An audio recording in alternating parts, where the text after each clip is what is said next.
Koliko ima posla sad? Sad je sezona, kreće ova zimsko vreme, ima malo više posla. Leti je slabo, a ovo jesen, zima, solid. A šta se najviše radi? Čizmice, duboke cipele, patike, to je to. Rajfešusi, flekice, na patikama one kragne, lubovi, to je to. Ima svega. Ko će da radi, može da zaradi.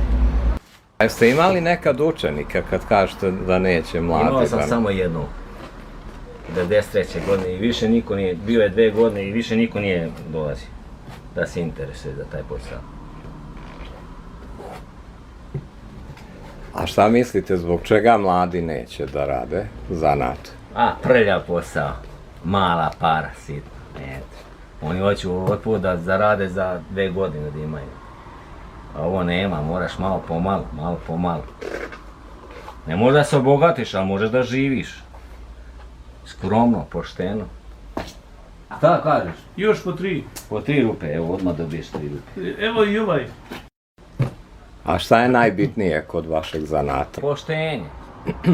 Da ispoštuješ mušterije, da ne lažeš, dođe, nije gotovo, sutra po opet. To nema, ne prolazi. I skromnost neka. Ne velike cene. Realno. Ako je mnogo skupo, možeš kupiti cipele, ti mu kažeš, nemoj raditi. Bolje imaš račun, kupiš nove i to je to. Ja sam takav, šta ćeš?